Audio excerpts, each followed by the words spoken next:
It is a bad day for the Purdue haters because the Purdue Boilermakers take Alabama at home and they defeat them 87-78 in Mackey Arena. Trey Kaufman-Renn had a huge day. Many people were calling, what's the five position? What are they going to do? The answer? Trey Kaufman-Renn. He was the answer in this one. He had 26 points and 8 rebounds.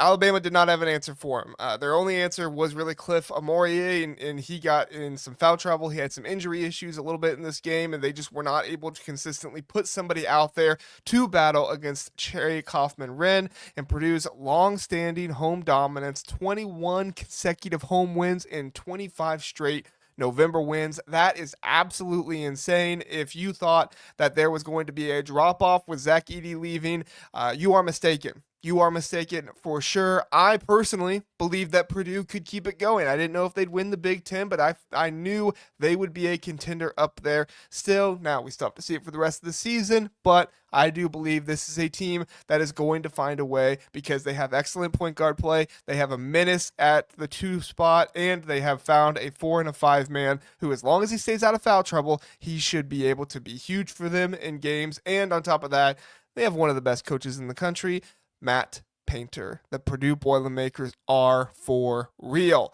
Both teams exchanged leads, and Purdue was up 42-40 at the end of the first half. Key contributors like Fletcher Lawyer, a three-pointer at the halftime buzzer, was huge. Great for his confidence, great for the team. Braden Smith, 17 points, 10 assists in this game. Purdue battled through foul trouble with Wilberg, and Trey Kaufman-Renn got sidelined. Trey Kaufman-Renn had 4 fouls in this game, and Wilberg himself had 3. Just kind of seems like anytime Wilberg gets out there, he's just kind of clumsy. He doesn't really know how to play with his body. He's not great with his athleticism. Trey Kaufman-Renn is the exact opposite. But this team, Alabama team, give him credit. They went after him, and they did everything they could possibly do to get him out of the game. But late when Trey Kaufman-Renn was in the game, he did his absolute best to not pick up those fouls. It was smart play by him. You can tell this is a Matt Painter coached big man who is he's going to be huge for the team this year. It's going to be the big 3 this year: Trey Kaufman-Renn, Fletcher Lawyer, Braden Smith. The second half was a turning point for this team. Alabama, they made a quick surge. At halftime, they were leading 65-59, but don't count them out because the fourth player in this big 3, that's right, C.J. Cox, the freshman. Oh my word. He was huge in this one. He erased the deficit completely, hit 3 3-pointers. He was critical in the momentum shift of this game, got the crowd back into it, and you could tell he was loving it. Not only was CJ Cox able to do that, but the team rallied behind him. We were questioning who was going to be that fourth guy. Would it be Miles Colvin, Cam Heide? Would it be one of the big men? Who would it be? It is indeed CJ Cox. After this game, we'll see if it continues on for the rest of the season, but he definitely was a huge part of it. Alabama, LeBaron Fillon, how you pronounce that name. I watched this game on mute at times, so I apologize if I don't get the names right. But he had 18 points, but he did foul out in this game. And then Grant Nelson, I know that name. That one's really easy to say. He had 12 points and 12 rebounds, but overall, Purdue just had so many good performances in this game, essentially, especially in the second half. Trey Kaufman-Renn, like I said, career high 26 points, consistent presence in the paint for only being, I believe, 6'8". Like, what he was able to do was just fantastic.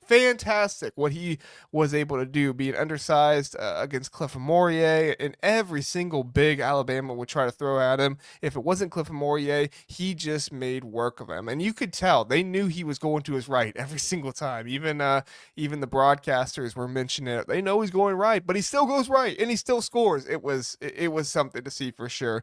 There was strong interior play that kept Alabama's defense on their heels their entire time. If it wasn't Cliff Amorie, like I said, there wasn't anybody stopping TKR. Braden Smith's playmaking in this game recorded another double-double with 17 points and 10 assists. Excellent decision-making. Oh boy, the pick and roll in this game was fantastic. You could tell Alabama, they had no idea how to answer the pick and roll. It was masterful by Braden Smith and what TKR was able to do, and really the other bigs and what they were able to do as well. They were no slouches, but it was just really, really cool to see Braden Smith and TKR run that together. You can tell that it wasn't all Zach Edey last year. Yes, Zach Edey obviously was a huge part of it and what he was able to do, but Braden Smith is a pick and roll maestro. He is somebody, you put the ball in his hand and you get him out there and pick and roll, he is going to make excellent decisions. He is going to get the ball in players' hands, and it's going to be dangerous whether the ball is in his hands or not. It's going to be dangerous.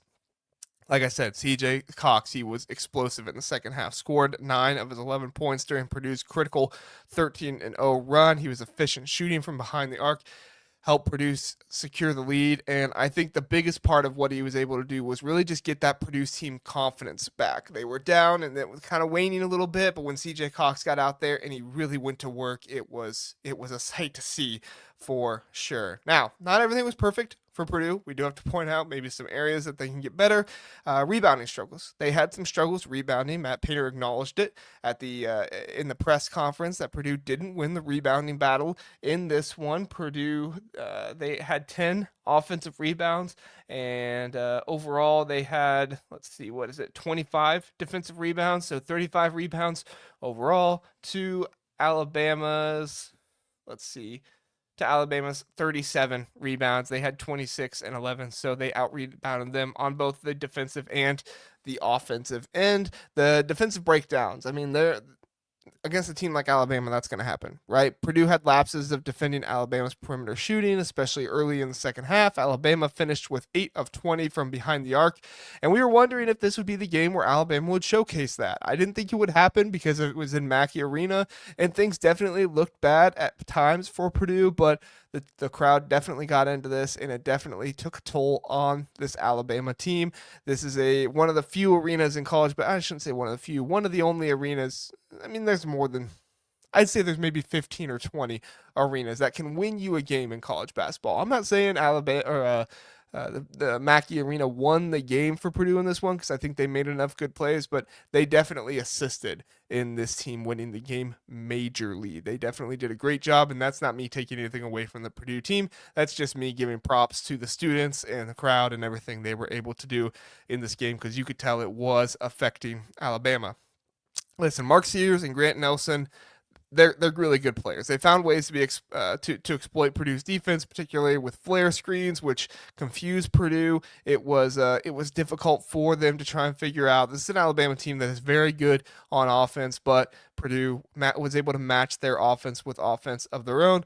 And turnover issues. Need to cut down on some of the turnover issues that they experienced in this game. They only had 3, but they were a little shaky at the start, and in the second half, they were able to get better. Alabama was able to extend their lead, like I said, 65-59. But Painter highlighted this as a key area where they needed to settle down during that 65-59 point where Alabama was able to get ahead. And like I said, CJ Cox, he was just the turning point there when he scored 9 of those 13 points in that 13-0 run.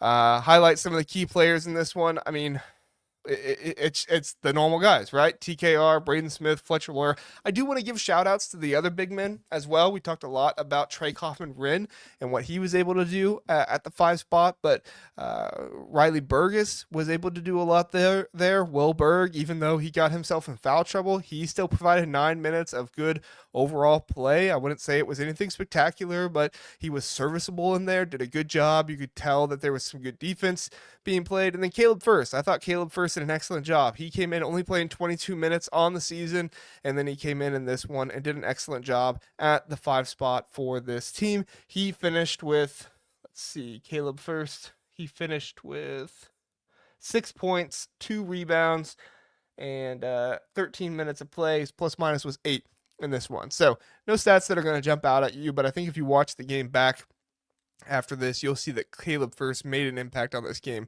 and did a good job. Handling Alabama's offense was a huge thing for this team. Painter acknowledged the challenge of defending Alabama's quick, skilled guards like Sears and Nelson. Adjustments made during the game to contain Alabama's hot shooting streak. I mean, this is what Painter makes his money on, right? In-game adjustments, what he's able to do, produce offensive execution. That was excellent. Their shot selection, keeping the turnovers low throughout the game. Like I said, they had some spurts spurts here and there, but keeping turnovers low throughout the game. And Braden Smith, just his playmaking, and CJ Cox is shooting. And like I said, the crowd was fantastic. All the credit in the world to the crowd that I can possibly give. I don't want to take anything away. I don't want to take anything away from the team, but just a great, great job by the crowd in this one. Some of my key takeaways in this one: Purdue's resilience, what they were able to do. They got the lead. They kept it. The depth was critical in overcoming Alabama's second half lead. CJ Cox, like I said. And then overall, this win signifies that Purdue is a top 10 team in the nation. This is a team that is probably the favorite to win the Big Ten at this point, with how Indiana has struggled a little bit. Now, Indiana does play tomorrow night. We'll see what happens there against South Carolina, but South Carolina is nowhere near the team that Alabama is, at least from what I've seen this season. So we are going to learn a lot more from this game than we will the Indiana game, but both these teams are really good. Both these teams are big contenders in the Big Ten this year. I like Purdue a little bit more at this point. How can you not, after winning this game against Alabama? Great stuff. Thank you so much for watching. I appreciate it. Come back on Thursday nights at 9 o'clock where you can catch our live show with me and at least one other guest where we talk about all of the Big Ten, everything that's going on. Always talking Purdue, always talking Ohio State, Indiana, all the teams. We always talk every team in those live shows. So come on back. And if you can't catch us live, catch us on podcast, the Big Ten Huddle podcast. Thanks so much for watching. We appreciate it. Have a good one.